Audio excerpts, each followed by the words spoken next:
80 शब्द प्रति minute dictation start करते हैं 5 सेकेंड बाद।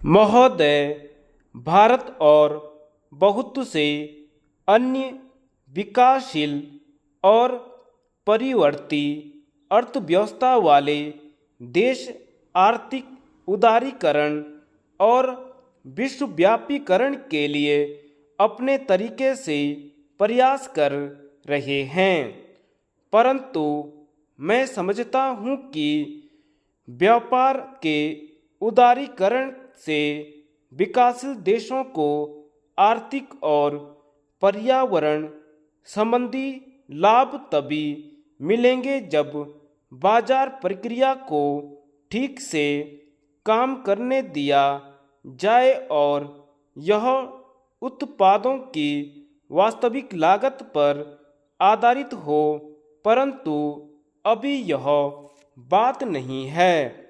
उचित मूल्य निर्धारण के न होने पर विकासशील देशों को अपने प्राकृतिक संसाधनों का ज़्यादा दोहन करना पड़ेगा और उदार व्यापारिक नीतियों से इस प्रक्रिया में मात्र तेजी आएगी। इसका मतलब यह नहीं है कि मैं सख्त और नियंत्रित व्यापारिक व्यवस्था के पक्ष में हूँ। इसका हल पर्यावरण संबंधी लागतों को अंतर्राष्ट्रीय बाजार कीमतों के साथ जोड़ता है। इससे यह सुविख्यात नियम की प्रदूषक कीमत अदा करेगा का विस्तार प्राप्त करके ग्राहक कीमत अदा करेगा के क्षेत्र तक व्याप्त हो जाएगा। भारत उन देशों में से है जो पर्यावरण सुरक्षा के क्षेत्र में अग्रणी है। हमारे यहाँ उत्पादों और प्रक्रियाओं के लिए पर्यावरण संबंधी मान हैं। हमारे यहाँ उद्योगों के स्थान और इनके द्वारा प्रयोग की गई प्रौद्योगिकी के संबंध में पर्यावरण प्रभाव मूल्यांकन प्रक्रियाएं हैं। हमने एक पर्यावरण लेखा परीक्षा शुरू की है।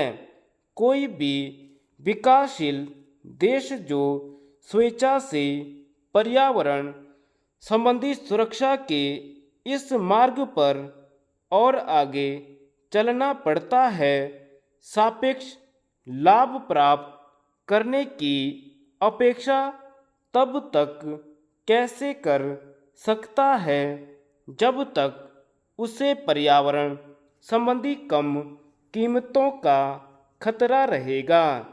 यहाँ पहले ही ऐतिहासिक अंतर है और हमें गरीबी और आर्थिक रूप से अल्प विकास होने की तात्कालिक समस्याओं को भी दूर करने में अभी काफ़ी समय लगेगा।